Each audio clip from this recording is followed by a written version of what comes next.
Television studio दिनैनि आसामनि गिबि सारिनि रादाब बिलाइफोराव जायफोर मैखोम रादाब सेबखांजादों बेफोरखौ नोंथांमोननि सिगाङाव फरायथिनो थाखाय आङो नुजाथिदों। गिबियावनो लाबाय सानसेयारि बड'लेण्ड इंखं। बेहाय दङ बड'लेण्डआव दैबानाजों खहा जानाय ओनसोलाव नायगिदिंहैदों मन्त्रि उर्खाव ब्रह्म आरो मन्त्रि जगेन महननो बिबान। बेनिफ्राय बिबान मोननायनि उनावनो सानैबो केबिनेट मन्त्रिया चिरां जिल्लायाव दावबायफैना दैबानाजों भुगिनांनाय सुबुंफोरखौ खौरां लाफैदों। बे रादाब। बेनिफ्राय मोनसे जाबाय 1 सेप्तेम्बर खालारनिफ्राय गासै फरायसालिफोरा खेवसिगोन। नाथाय बिदि बुंदोंब्लाबो खालि फाइनाल इयारफोराल' 9 खौ नङा 10 खौल' 11 खौ नङा 12 खौल' फार्स्ट इयार सेकेन्ड इयार नङा थार्ड इयार खौल' डिग्रीनिया बिदिनो एम ए नियाबो मास्टार डिग्रीनाबो फाइनाल इयार नाल' बेखौ बिदिखौ बेसे सम खालामनांगोन बेखौ बुंथ'नो हाया। जुदि आसा खालामनाय जादों कर'ना भाइरासनि गाग्लोबनाया लोरबां जाबोयोब्ला अब्ला बेखौ थाबैनो महर सोलायगोन गासैबो क्लासखौनो फोरोंनायनि राहा लागोन। बिनि उनाव रादाबा जाबाय आसामनि ट्राइबेल माहारियारि आइजो गावसुंथा हान्जाया बन्धन बिकास केन्द्रनि गेजेरजों आथिखालाव जौगानो हासिगोन। ब्राइटेन दैमारिया बे खोथाखौ बुंदों। बेसे फोथायथाव फोथायजाया नोंथांमोना बेखौ रादाब बिलाइखौ बुथुम इंखंनि अनगायैबो आरो गुबुन रादाब बिलाइफ्रावबो बेफोरखौ मोनगोन जे फरायनानै नायनांगोन। आरो गण सुरक्षा पार्टीजों सोमोन्दो बसबाय अबर' सुरक्षा कमिटिया। जे अबर' सुरक्षा कमिटियाव दा ब्रजेन महन्तआ सुबुरुनगिरि जानानै दङ आरो गण सुरक्षा पार्टीनिया दैदेनगिरिया जाबाय नबसरनिया क'क्राझारनि MP। बेनिफ्राय दाय गैयै नन्दिता सैकियाखौ बुथारनाय जाथायनि फास्ट ट्रेकआव बिसार खालामनांगौ। बे बाक्सा जिल्ला एबसुनि बानजायनायाव बाक्सायाव सानसेनि हाबाफारिजों मावबादा। बेनि उननि रादाबा जाबाय मा आसाम सोनाब बंग सीमा ओनसोलाव थानाय संकस दैमाया गिख्रंथाव महर लादों। आसाम सोनाब बंगनि जि माने गेजेरजों थांनाय बादि सिमनाजों बोहैलांनाय बे दैमा संकसआ जेथिंबो खुरखादों हाब्रां गिसिखाहोदों बेखौ गिदों। आरो बेनिफ्राय ADC साइबर रहमानखौ एरेस्ट 100 कौटि दोहोन नायबिजिरगिरिया गोमोदों। इसेबां खम समाव 18 ना 19 बोसोरल' जादों बिनि साख्रिया बेखिनियावनो इसेबां कौटि थाखानि धन सम्पति आरजिदों, हा आरजिदों, सना रुपा आरजिदों, हिरा आरजिदों, न' बां लुदों, हटेल बानायदों। माब्रैहाय बेखौ संदांग्राफ्रा मिथिनानै गोमोदों। बेनिफ्राय गसाइगावआव गोदानै एम्फौ फिसिनाय दिथागिरि मावखुलि बेखेवदों। बेनि उननि रादाबा जाबाय चिरांनि धालिगावआव बरपेटा पुलिसा गंद' खावनाय बाइक बोखांदों। चिरांनि धालिगावआवसो बे बरपेटानि पुलिसा बोखांनो हादों। आरो दानि बरपेटायाव बे केसा गोग्लैदों, FIR गोग्लैदों आरो बे नम्बर मथे नागिरफैनानै धालिगाव थानाया हमनानै दोननायखौ मोनदों। बे आरो बेनिफ्राय गुवाहाटी आमिनगावआव स्कुटि स्टान्ट खालामनानै सासे लाइमोननि जिउ खहा जादों। स्टान्ट आरो स्टान्ट बिराद मोजां मोनो, गावखौ दिन्थिनो मोजां मोनो, गोसोआ गोजोनो, नाथाय जिउआबो खहा जायो गोबांना। बेनिफ्राय नगाव पिस्तलजों लोगोसे 3 सुबुं एरेस्ट। पिस्तल गंसे मोनदों, 3 दुथांफोरखौ हमनो मोनदों। जौनि दखान सिंनिफ्राय सोमोनांथावै सासे सिनाय मोनै सुबुंनि गोथै सह मोनदों। जौनि दखानाव माब्रैबा थैखो, सोरबा बुथारजादों ना जौ फेनानैनो थैखो? गंसे ट्राक गारिजों गान्जा रोगानाय समाव हमनो हादों। जे ट्राकजों लांदोंमोन गान्जाखौ, बेखौ हमनो मोनदों। बेनि उनाव खेलानि रादाबाव थांनोसै जोङो। जे नैबे मोनसे रादाब,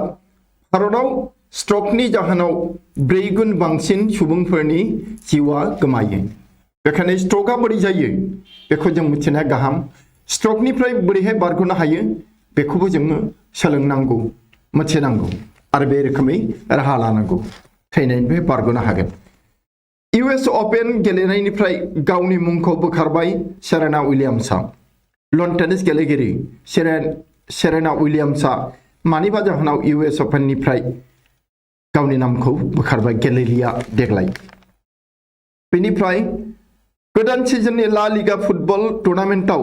रियेल माद्रिदआ गिबि सारिनि फुटबलार रनाल्ड' आरो कच जिडानखौ खोमानानै लानांदोंब्लाबो लोरबां जायाखै, बे खोथाखौ बुंदों। सोरबा थांदों गुबुन फैलायगोन। এই যে असमियाव मोनसे बुंनाय दं, बान्दर मुवा जाबो सुन्दर मुवा আহিব, बे रोखोमनि आरो। इंखंनिफ्राय बेखिनियानोसै। दाना जोङो अग्रदूत रादाब बिलाइखौ लानोसै। अग्रदूत रादाब बिलाइयाव दङ, দীর্ঘদিন পৰিৰোৱা গোচৰ সমূহ নিষ্পত্তিৰ বাবে মুখ্যমন্ত্ৰী নিৰ্দেশ, আৰক্ষী থানাৰ লগতে দুৰ্নীতি নিবাৰক অপৰাধ অনুসন্ধানত গোচৰ, কাৰ পৰা লাভ কৰিছে সুৰক্ষা। केसा गोग्लैनानै दङ, बिसारत जायाखै आरो बै जाय केस जानाय बे मानसिया, बे दुथाङा, बे दायनिगिरिया उदाङै गिदिंगासिनो दङ, गाज्रि खामानिखौनो मावगासिनो दङ। सोरनि अननायाव बे खोथाखौ बुंदों। दे ओरै गाहाय माबाजों हांखो गिदिरजों लिरदों ओरैहाय, हिरख' आरक्षी बिखायार बिरुद्धे 74टा गोचर, गिदिर पुलिस अफिसारनि बेरेखायैनो 74 केस गोग्लैनानै दङ। बेनिफ्राय বিধায়ক হৈ 3 মাহ পাছতে ফণী সাজু হৈছে পদত্যাগৰ বাবে। ফণী তালুকদাৰ ভবানীপুৰ সমষ্টিनि देग्लाय देरहानाय MLA बे फणि तालुकदारा AIUDFनिफ्राय देरहादोंमोन। दा AIUDFखौ गारनानै बियो BJPआव हाबनो आथिं दैखांगासिनो दङ। फैगौ 1 सेप्तेम्बराव बेखौ हाबगोन होननानै बुंदों। AIUDFनिफ्राय बियो नागारखाबाय। बेनिफ्राय काबुलर बिस्फोरणाव मृत्यु 103 बृद्धि। काबुलाव जे सुइसाइड बम्बार दा बम होदोंमोन काबुलनि उरां गाथोनाव, बेहाय थैनायनि अनजिमाया 103 जाबाय। मानसि बुथारनायानो बिसोरनि थांखि, गावजों गावानो जाथों, मालायखौथ' दा बुंसै, बे मानसि बुथारनायानो बिसोरनि थांखि। आरो मानसि बुथारनो हानायाव गाव थैनायावलाय माथो दं बिदि साननाय। दा आल्लाया मा खालामो, बिराद अनोनो आरो बेहेस्ताव लाङो। बे नंखाय फोथायनायाव बेफोर खामानिखौ मावो। बेनिफ्राय श्रीरामपुराव बृहत परिमाणर हेर'इन सह ग्रेप्तार 2। श्रीरामपुर गेटआव हेर'इनजों जाबजों 2 रोगाग्राखौ हमनो मोनदों। हेर'इना एफा एनैल' नङा, गोबां। बेनिफ्राय त्रुटिपूर्ण नতুन বিধানসভা ভৱনৰ অংশ ভঙা কাৰ্য আৰম্ভ। যি गोदानै आसामनि आयेन आफाद लुदों माबायाव दिसपुराव, बेहाय माखासे मानि टेकनिकेल गोरोन्थि दङ। दा जिखिनियाव बांसिन गोरोन्थि दङ बेखौ देफायनायनि खामानि लाबाय। दा कौटि कौटि टाका लस जानोसै। बेनिफ्राय ট্রাক রক্ষায় নির্বিচারে গুলিবর্ষণ করেছিল 10 জনীয়া উগ্রপন্থীৰ দলে। আমি 90টা ঘটনাত যদি সাকসেস হওঁ, 10টাত ফেইল মাৰো। DGP নিৰীহ ট্ৰাক চালক সহায়কৰ মৃতদেহৰ কাষত আত্মীয়ৰ বিলাপ। बै যে ডিমা হাছাওनि जाथाय, बियो जोबोद दुखुनांथाव जादों बिसोरो बे थिउरियाफोरा DNLA नि थिउरिया बिसोरो साबेसेमोन गासै 7 गोबां गुलि गावदों सासे ड्राइभार लोगो लोगो थैदों दा नखरनि थैजानाय नखरनि मानसिफोरा DGP नि खाथियाव अजद दिन्थिदों अजद फोरमायदों 624টা বেংক একাউন্টৰ তথ্য উদ্ধাৰ আটাইকেইটা সিল কৰা হৈছে ছয়বৰ ৰহমাননি जी 24 बेंक एकाउंट बेखौ मोनथिनो मोनबाय आखायाव लाबाय आरो बेफोरखौ फ्रिजबो खालामनाय जाबाय सिल खालामनाय जाबाय माब्रैहाय सासे मानसिया इसिबां बेंक एकाउंट दङ बेहाय दोनलाय मोनसेयाव दोनबाथ' आरो हमजायोना बेखायनो दाब-दाबाव दोनदों केबाखौनो जिल्ला भदिया बाने बुराले कृषि भूमि हंकित नै परिया भदिया दैमानि दै बानाया गोबां गामिखौ लोमसावदों बेनिफ्राय फेसबुकआव आपलोड करि क'क्राझार जुबकर आत्महत्या फेसबुकआव माबा आपलोड खालामबाय आरो आपलोड खालामखांनायनि उनाव सासे लाइमोना गावखौनो फोथेनानै लायो आरो बियो गोसो थोलायनायनि थाखाय जादों बेफोरखौ मा होनबावनो मानो गोसो थोनायाव इसिबां फाग्ला जायो बुजिनो हाया हरु हजायर DRDO हास्पाताल बिजानु चिकित्सक 29 आक्रांत हरुजाय स्टेडियाम बेहाय DRDOआ बे कोविड हस्पिटाल बानायदों बे कोविड हस्पिटालाव माबोरै जे जाथोसे रोखोमनि भाइरास बेक्टेरिया मोनदों साब्रै सिरियास जादों आरो गासै दा बेमारिजों जाबजों आरो डाक्टार नार्स गासै 29फोरा बेजों साग्लोबजादों गोबाख्रब जादों बियो भाइरास नङा बेक्टेरिया बिनिफ्राय जाबाय मा टुकड़ा टुकुरकै काति मृतदेह नैत पेलाले ममायकर इस मा इसे अना खाना खास्रि बिस्रि जाथाय सासे भागिना बिमायनि बेदर गोदानानै दैयाव फोजौदों नुमलिगढ़निफ्राय होदों बे रादाबखौ आं एसे फरायनि गलाघाट जिल्लार बगिजान आरक्षी थानार अंतर्गत मुरफलनि लेटेको बस्तित সংঘটিত হৈছে এক লম্হৰ্ষক হত্যাকাণ্ড মুৰফলনি লেটেको বস্তিৰ অজিত তামুলী 47 নম্বৰ লোকজনক তেওঁৰ ভাগিনীয়েকে बे माबा जाहोना बुथारबाय ओमफ्राय थुख्रा थुख्रि बेदर गोदानानै अमा बेदर गोदानानै दाउ बेदर गोदानाय बायदि गोदानानै दैयाव फोजोबो इसेबां रागा मानसिफोरा रागाखौनो हमथानो गोसो जाला हमथानो हाया नङा हमथानो हायो नाथाय गोसोसो खालामा आवसारि खालामो हगारसारो गोसोखौ NRL धरखनार अभियुक्त उपप्रबंधक जालालै प्रेनन बै शर्मा होननाय नुमलिगढ़ रिफाइनारिनि सासे जुनियर इन्जिनियार आइजोखौ जिनाहारि खालामनाय मानसिखौ दा जेलाव हरबाय बिनिफ्राय समाज कल्याण 2250 कोटी टकिया दुर्नीति जड़ित सुरक्षा दिसे कोने बे समाज कल्याण माबायाव बिफानाव 2250 कोटी टाकानि केलेंकारि दङ आरो बेजों लोब्बा थानाय मानसिखौ सोरबा बेंखनथाय होगासिनो दङ सोर होदों बेंखनथायखौ नैबेखौ कुइसन खालामदों AIUDF लगत मित्रता भंगर प्रस्ताव हांहत गौरव गगৈ बेनिफ्राय বহন কৰিব নোৱাৰা প্ৰকল্পৰ পানী বাগৰি আহি নামনি অঞ্চলত তাণ্ডৱ বৈখনো হায়ি ৰেগাখনো হায়ি दैया आफांथिं फैनानै लोमसाव फैदों गामिफोराव मोबाइल फोन अकार्यक्षम करि लुटिनिये धन साइबार अपराधीर भयंकर जाल द्रुत हार बृद्धि बेंकर परा धन हरलुकिर घटना बेंकआव थाखा दोननोनो गिथावथाव जाबाय अनलाइनबो खालामनो गिथावथाव जाबाय ते साइबार क्रिमिनालफोरा बिराद माबा रोंबाय टेकनिक रोंबाय मोबाइल फोनफोरखौनो माने खामानि गैयि खालामनो हायो बन्द खालामनो हायो मालायनिखौनो आरो बिदि खालामनानै मा खालामो बेंकफोरनिफ्राय थाखा बा मालायनि ATM मालायनि एकाउन्टनिफ्राय थाखा दिहुननानै लाङो बेनिफ्राय जोङो थांनोसै मोनसे रादाबाव बे जाबाय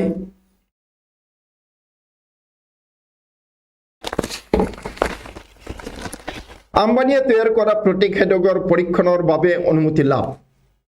নাইটি মাহাজনা মাহাজন মুকেশ আম্বানিयाबो मा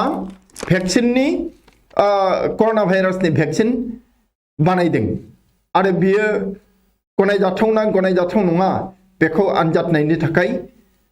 पारमिशन बिदोंमोन आरो पारमिशनखौ मोनबाय भारत सरकाराथ' बेनो पारमिशनखौ होखागोन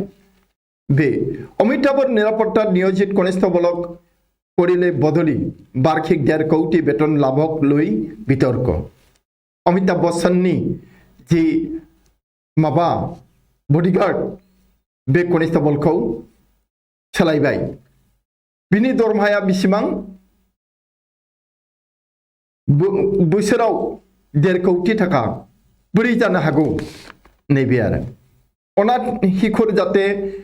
शिक्षा जाते बाधाग्रस्त নহয় राज्य निर्देश उच्चतम न्यायालय भारतनि गोजौसिन बिजिरसालिया भारत सरकारखौ आरो रायजोफोरखौ बिथोन होदों जे मावरिया गथ'फोरनि सोलोंथायाव जाथे जेबो हेंथा फैया बिसोर जाथे सोलोंनो मोनो राहा लानांगौ आरो रायजो सरकारफोरा बेनिफ्राय जाबाय रादाबा सरकारों हे आरक्षीर पक्षपातमूलक भूमिका भर्त्सना उच्चतम न्यायालयर मुख्य न्यायाधीश रामानार सरकारों हे आरक्षीर पक्षपातमूलक भूमिका भर्त्सना उच्चतम न्यायालयर आरो मुख्य न्यायाधीश रामान्ना गोजौसिन बिजिरसालिनि चीफ जस्टिस रामान्नाया पुलिसफोरखौ सोंखारिदों पुलिसफोरा सोरखारनि जानानै खामानि मावो बा सोरखारा दायाव गोग्लैबाबो बिसोरखौ बासायनो नाजायो बेनिफ्राय जाबाय मा बिनि सायावनो बुंदों हाखनजार आरक्षीतार नीतिगले उद्वेग उच्चतम न्यायालय गोजौसिन बिजिरसालिया बे खोथाखौनो साननानै गोमोदों गिदोंबो जे सासना जायनि पुलिसाबो बिनि बेथ' जानो नाङा पुलिसा बयनिबो जानांगौ बेनिफ्राय फेसबुकत तालिबानक समालोचना करा केरालार विधायকক हत्यार प्रभुगि सोरबा माने सिगिखो फुथारगोन होननानै जे केरालानि सासे एमएलएआ फेसबुकाव तालिबानफोरखौ सोंखारिदोंमोन आरो दा जिउनि सिगिदों 130 कोटी भारतीय लाभ करिले कोविडर प्रतिषेधक 61 कोटी भारतारिफ्रा भैक्सीन मोनबाय कर'नानि सर्वाधिक टीकाकरण पाছত केरालात कोविडर भयाबह संक्रमण किय इसेबां भैक्सीन लाबाय केरालायाव थेवबाबो मानो बेहाय कर'ना भाइरासनि साग्लोबनाया एसेबां गोबां एसेबां गोख्रों जानानै दङ बेनिफ्राय देशत मुठ अनुमोदित न्यायाधीशर पदर 50% হৈ আছে खालि बेबो गोमोथाव एसेबां जे केस गोग्लैनानै दङ बेनि जाहोना जे दा बे अनुमोदित न्यायाधीशनि बा सेंक्शन पोस्ट जास्टिसफोरनि बेनि 50% खालि जानानै दं हादोराव गतिके बिसार खालामजोबनो हाया बेनिफ्राय महाराष्ट्र किलत एटका मूल्यत बिलाहिर कृषके दुलियाले पथत महाराष्ट्रआव सेरसेयाव माबानि बिलाहिनि दामा टमेट'नि दामा थाइसेल' रागा जोंनानै आबादारिफोरा रागा जोंनायल' न' हाथा जानानै लामायावनो गारसावदों बेनिफ्राय जाबाय मा कपेनहेगेन बिश्वर सबतके सुरक्षित सहर 50 शीर्ष सहर तालिकात আছে दिल्ली मुम्बाइ कपेनहेगेना बुहुमनि मादावनो बयनिख्रुइबो रैखाथि गोनां नोगोर आरो 50 गोजौ थाखोनि नोगोरफोरनि लिस्टआव दङ दिल्ली मुम्बाइ फोथायनोनो हाया दिल्ली मुम्बाइ जरखायै दिल्लीयाव एसेबां माबाफोरा आइजोफोरा जिनाहारि खालामजायो बुथारजायो बे माब्रैहाय मोजाङाव थानांगौ ट्राम्पे करे मय ठका हले काबुलत एने आक्रमण नहलेतेन डनाल्ड ट्राम्पा बुङो आं जुदि थानायमोनब्ला काबुलाव बिदि आवसारै जानो मोननाय नङामोन तालिबाना गिख्रंथाव जानो हानाय नङामोन आपद जोग দিব सुनु सुदे अभिनेतार पदक्षेपत चांचल्य फिल्म एक्टर मुंबाई फिल्म जगतनि बलिउडनि बे माबाया सासे एक्टर सुनु सुदा आप होननाय दोलोआव जइन जासिगोन हाबसिगोन बे जाबाय बेनिफ्राय एसे खेलानि रादाब पराजय हंका आतरनाय भारतआ इंलेन्डनि बेरेखायै गेलेगासिनो दङ बेहाय जेननांगौनि गिनाया बांसिन जानानै दङ बे आरो नेदारलेण्ड महिला क्रिकेटार विश्व अभिलेख नेदारलेण्डनि जि आइजो क्रिकेट गेलेगिरि बे वर्ल्ड रेकर्ड खालामदों T20 हाथ उइकेट दखल बा T20 नि मोनसे खेलायाव बियो बे आइजोआ नामखौ गासैबो फरायजोबा मोनगोन आं फरायलिया सम गैया नोंथांमोना फरायदो जे बियो मोनसे T20 खेलायाव मोनस्नि उइकेट दखल खालामनो हादोंमोन बेनिफ्राय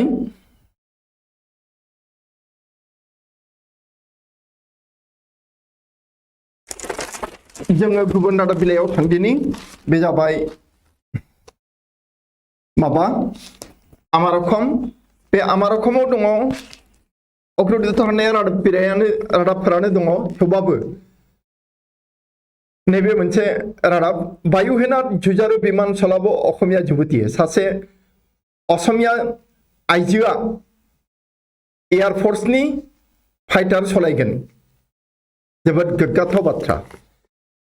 बेनिफ्राय हनहिरित बिखम परिस्थिति आरोबाव फरायबावनोसै अग्रदूतआवबो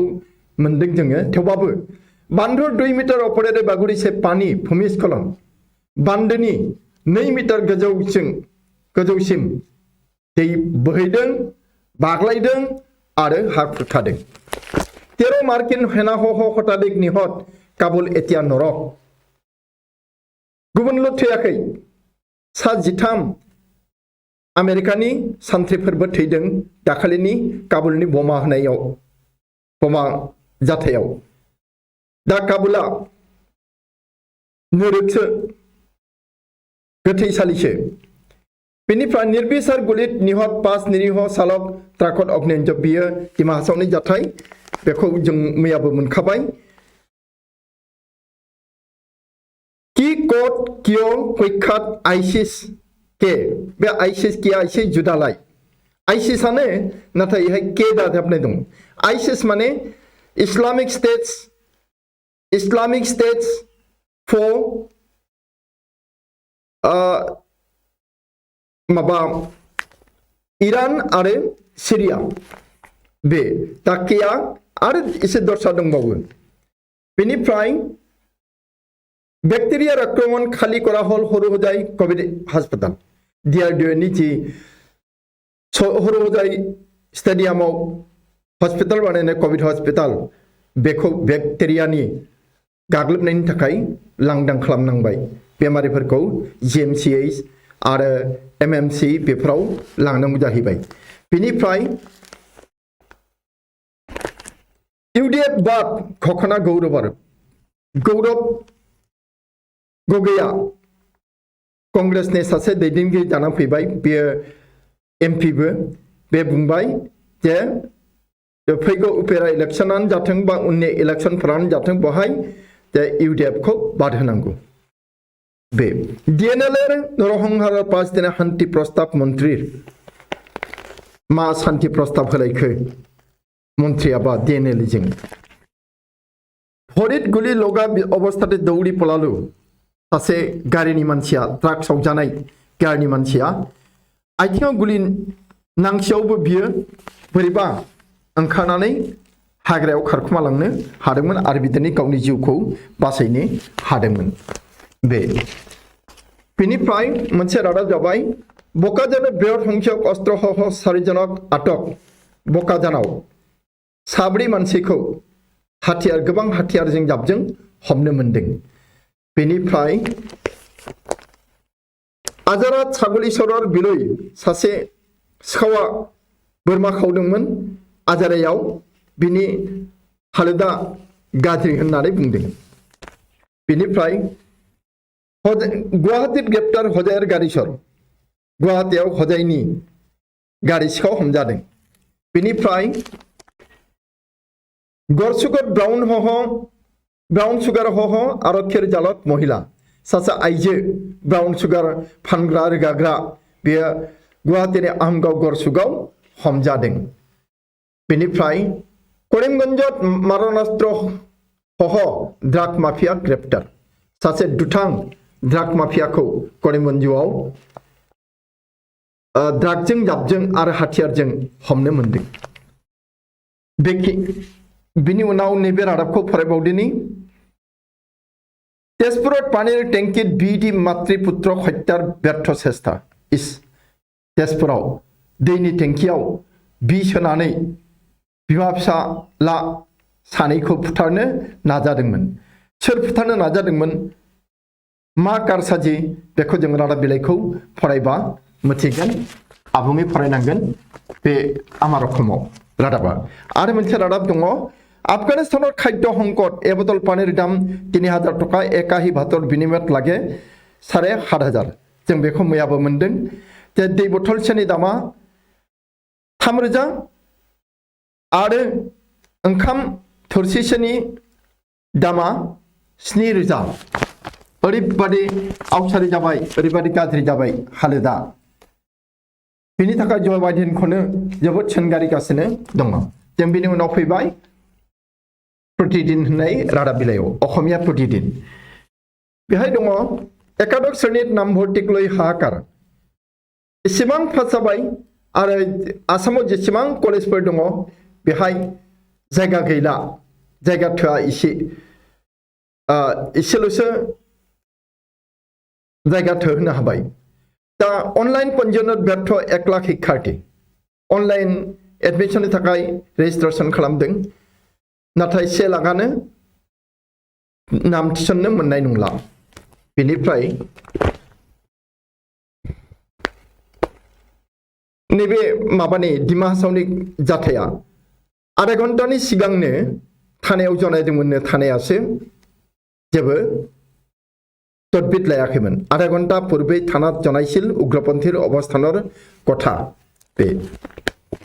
बेनिफ्राय অসমত স্থাপন কৰা হ'ব এখন সমুদ্ৰ বিজ্ঞান প্ৰশিক্ষণ প্ৰতিষ্ঠান। बेयो सर्बानन्द सनवालनि नाजानायाव जागोन जे बे आसामाव गंसे जाहा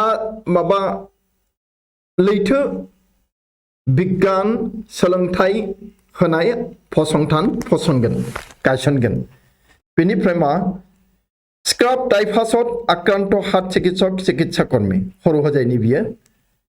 स्क्राब टाइफास होननाया मा बे बेक्टेरिया भाइरास नङा बेहाय गाग्लोबजादों। बेनिफ्राय सयबरा मा खालामदोंमोन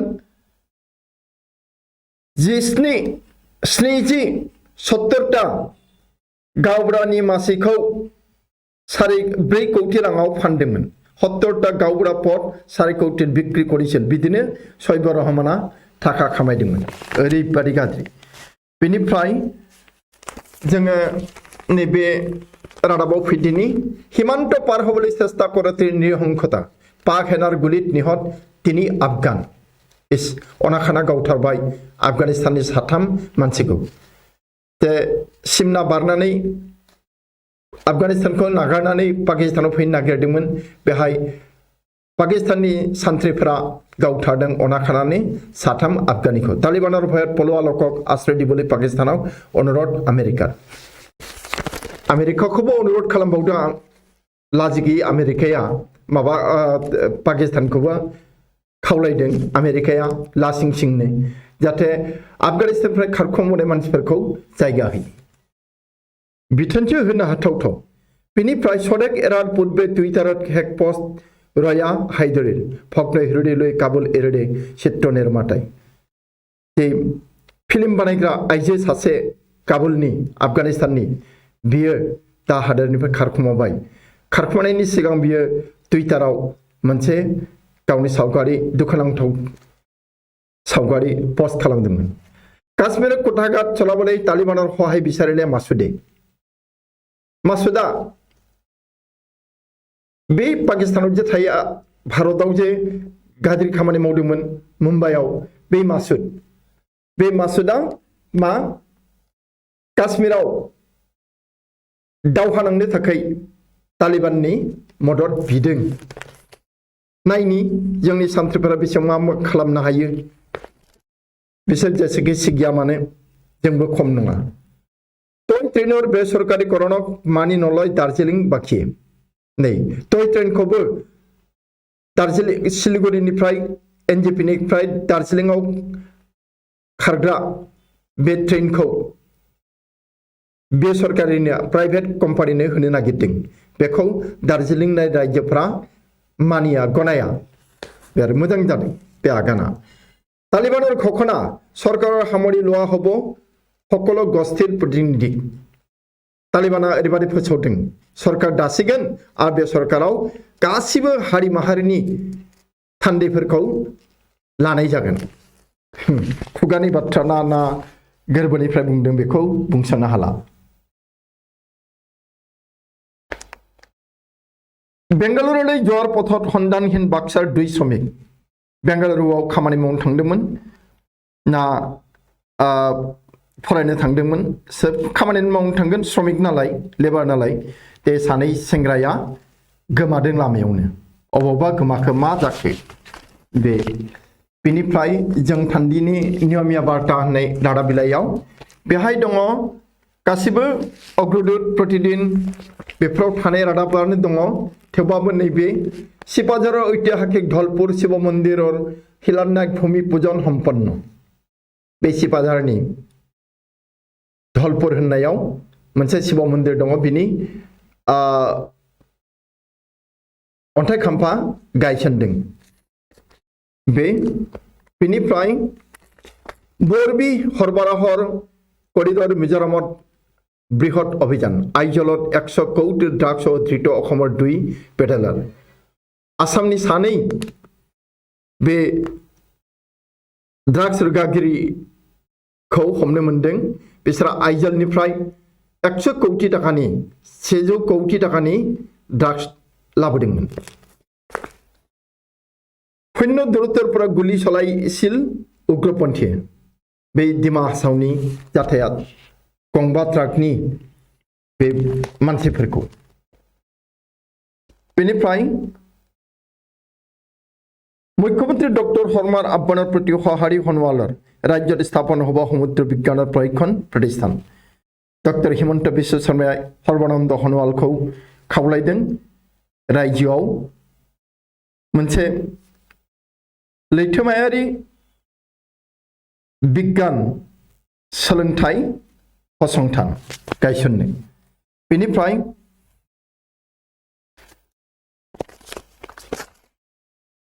सदन क्षमता बृद्धिर বাবে 1 लाख कोटी टका বিনিয়োগ কৰিব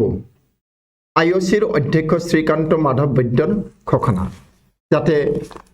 सोदांनाय क्षमताखौ बांहोनो हायो बेनि थाखाय गुवाहाटीनि जे नुनमाटियाव थानाय रिफाइनारि बेहाव 1 लाख कोटी टका बाहायगोन बे जाबाय दाना जों थांदिनि गुबुन गांसे रादाब बिलाइयाव बे सेन्टिनेल रादाब बिलाइ इंराजि रादाब बिलाइ बेहाय दङ ISK has ties with Taliban Haqqani network बे ISK होननाया सोरजों बिसुगे दङ सोरजों रादाब गोरोबथा दङ तालिबान आरो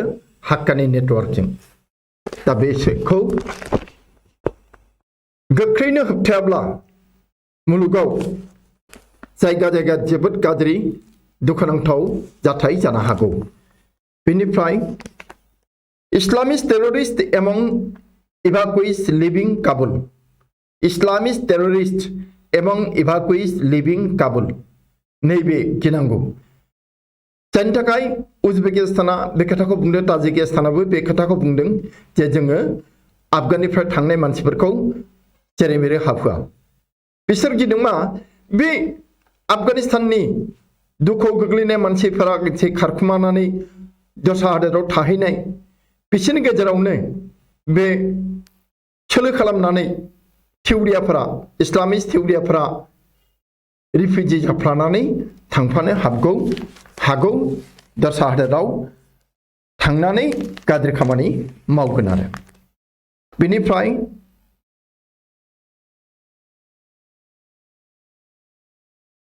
नैबे over 1 lakh kids orphaned or lost a parent amid COVID बे भारतनि रादाब 1 लाखनिबो बारा उन्दै गथ'फोरा कभिडआव मावरिया जानांबाय बिमा बिफा गोमाजाबाय सोरहाबा बिमा सोरहाबा बिफा सोरहाबा बिमा बिफा सानैखौबो बेनिफ्राय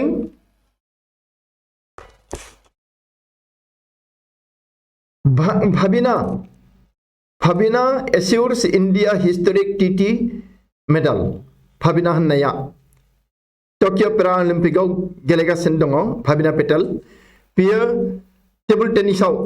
मेडेल मोनगोनखौ आसा खालामथारदों हादोरनो मेडेल होगोन बे आरो बेखिनियानोसै बेनिफ्राय जोङो गुबुन रादाब बिलाइयाव थांदिनि नैबे अखमिया खबर होननायाव बेहाय दङ हरु हजाय कोविड हास्पातालाव बेक्टेरियार आतंक बेनिफ्राय जाबाय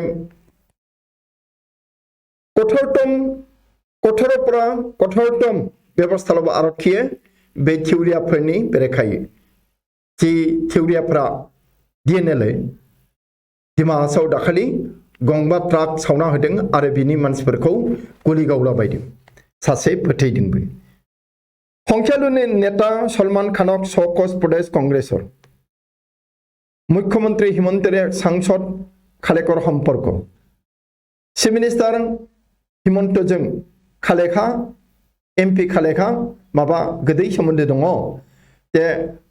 संख्यालुगुनि दैदेनगिरि सलमान खाननो सकस नोटिस होदों कांग्रेस दलनि मानसि बियो बेनिफ्राय BJP RSS हरनापन्न लासित हेनार श्रृंखल सलिहा रन्टु पानिफुकन लासित सेनानि श्रृंखल सलिहा आरो रन्टु पानिफुकना BJP RSS नि आथिङाव गोग्लैफैदों हिरख नेताদের বিরুদ্ধে কোটি কোটি টাকার ডাম্পার কেলেঙ্কারি অভিযোগ শিবসাগর जिला समितिर सभापतिर एसेबां मोजां आफादाव थानायफोरानो बेसेबां गाज्रि खामानि मावो कोटी कोटी टाका खामायदों दा दायाव गोग्लैबाय नालाय दे माने आथिं हमफैदों बेनिफ्राय एजाक अस्त्रधारी युवके आमा घेरी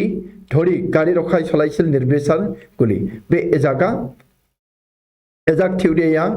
साजि जागोन आरो बे दिमा हासावनिनो जाथाय गारिखौ बेंखननानै गुलि गावदोंमोन होननानै बुंदों बेनिफ्राय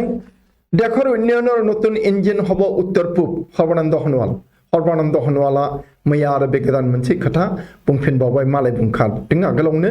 जे माबाया जागोन नर्थ इस्टआ जागोन सा सानजा भारतनि आसाम अरुणाचल नागालेण्ड मेघालय मणिपुर बेफोरो मा जागोन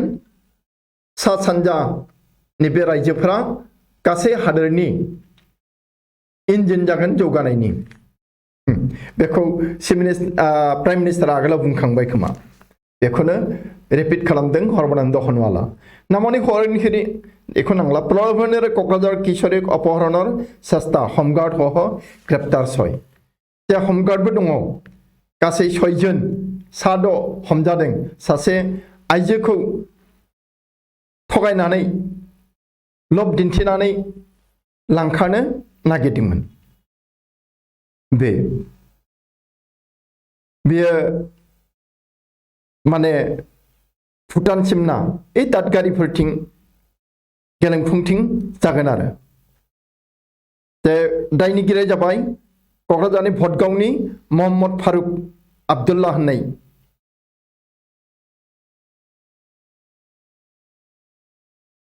बेनिफ्राय बे जाथायखौ मावदोंमोन मोहम्मद फारुक आब्दुल्लाया ससियेल मिडियानि थ्रुयै सासे सिख्लाजों सिनायलायनाय जाबाय सिख्लाफोराबोथ' बेहुसखा सेंग्रा मोनबानो जाबाय मिस कल मोनबानो जायो रं नाम्बार मोनबानो जायो खोथा रायलायो बे कंग्रेसर मटिभ्रम अखिल गगैया बुंदों कंग्रेसा एसे मटिभ्रम जादों पुष्ट मनोहर दरे अखिले कथा कक जाकिर हुसेना बुंदों सासे देहा गुफुं आरो गोसो मोजां रोखोमै अखिल गगैया खोथा बुंनाया उचित बे आरो जानला मानला खोथा बुंलाबायो बियो बेखौ बुंदों विश्वर पर्यटन मानचित्र उजले उठिबो धलपुरा बे सिपाझारनि जेराव शिव मन्दिर गायसनदों बेयो दावबायारिफोरनि मोनसे जायगा जागोन होननानै बुंदों बुहुमनि दावबायारि बेनिफ्राय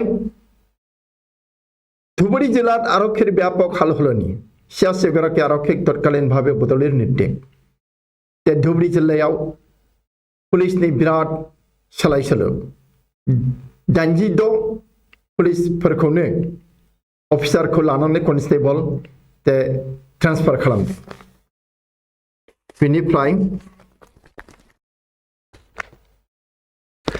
गुरुकुटित महिला युवकटी कृषि प्रशिक्षण व्यवस्था विधायक पद्म बरगोहायनि बे जाबाय दानिया जोङो जोबथा रादाब बिलाइयाव थांनोसै समा बारा जायो बे दैनिक अखमावबो बेफोर रादाबानो दङ अब्लाबो नैबे आइसिसर अधिक आक्रमण काबुल विमान कठोर विस्फोरण निहतर संख्या 180 अधिक काबुलाव जाय सुइसाइड बम्बारु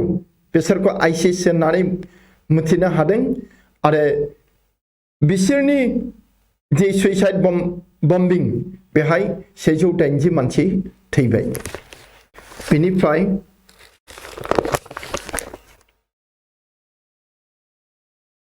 नैबे राष्ट्रीय पर्याय विपणन हब अखमिर गिरिराज ग्रामान्यर हिताधिकारीर बाबे आधार बाध्यतामूलक ग्रामान्यनि जे बेनिफिसियारिफोर बिसोरो आधार कार्ड लाथारनांगोन आरो बुंदों गिरिराजआ जे माहारि पर्यायाव हादोरारि लेभेलाव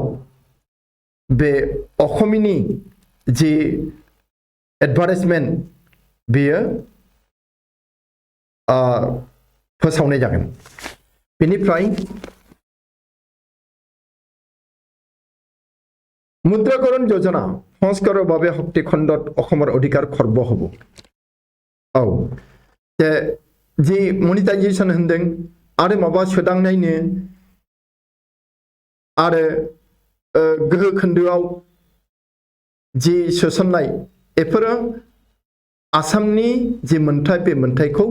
सेख'नायसो जागोन मोजां नङा बे खोथाखौ आसामनि सानसुमैफोरा गिदों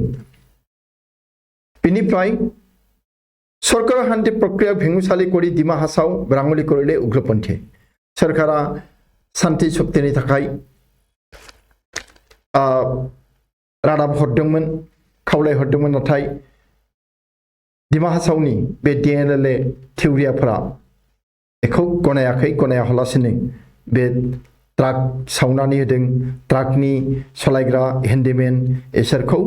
गावलाबायदों बेनिफ्राय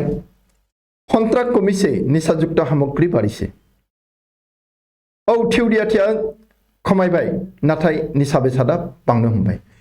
सोरखारानो न' जौ राननानै हैनो नागिरोब्लालाय बहा निसा बेसाद खमायनो बे बांखागोन बेनिफ्राय दिहिं पाटकाई बिबदमान भूमित अरुणाचल पत्र अखमर बन विभागले अजा दिहिं पाटकायाव अरुणाचलनि मानसिया आसामनि फरेस्ट बिफाननो मा हरदों लाइजाम होदों बेयो नोंसोरनि नङा जोंनिसो बिदि आरो बीजेपी आरएसएसक उत्खात करार हुंकार अखिल गगৈ खुगायाव बुंबानो जागोन जाहाथा बुंलाबायगोन जुवेंटास एरिबो क्रिस्टियानो रोनाल्डो खेलानि रादाब जुवेंटासा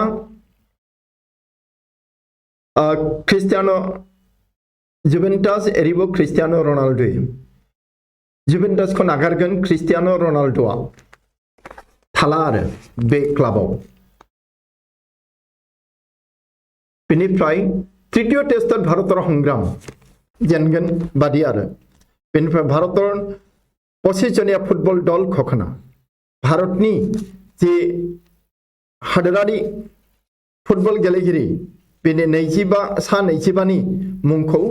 फोसावनाय जाबाय बेहाय हलिचरनखौबो थानांगौ होननानै बुंदों आरो हलिचरनाबो दङ बे जोङो गासै माबाखौ मुंखौ फरायबा मुंनि जे फारिलाइ बेखौ फरायबा मोनथिगोन दे हलिचरन ना गैगोना गैया बेहाय बेनिफ्राय नैबे जाबाय जुनियर विश्वकप हकी गुवाहाटी मुख्यमंत्री हैख्यात बाट्रार बे बाथ्राया लोगो हमदों गिबि मन्थ्रिखौ बे बाथ्राया माबानि माने गेलेनायनि सासे बिबानगिरि बे जुनियर जे वर्ल्ड कप हकी बे गुवाहाटीयाव जानांगौ होननानै आसा खालामदों आरो बेखिनियानोसै मोनसे रादाब भिनेसआव खमा ट्रायललै आमन्त्रण भिनेसआ एसे आवसारि दिन्थिदोंमोन बे माबायावबो टकिअ अलिम्पिकआवबो लेटै सौहैदोंमोन थेवबाबो निमाहा होबाय बेखौ दा निमाहा होनानै ट्रायलाव लेंहरदों खेला आफादा बेखिनियानोसै दे दिनैनि जे आसामनि गिबि सारिनि रादाब बिलाइफोरनिफ्राय गाहाय रादाबफोरखौ फरायनाय बेखिनियावनो फोजोबबाय जोबथारनायाव आं नोंथांमोननो गासैनोबो आंनि गोरबो सिंनिफ्राय मोजां मोननाय खुलुमनाय आरो साबायखर बावनानै दिनैनि हाबाफारिखौ एसेयावनो फोजोबबाय गोजोन्थों।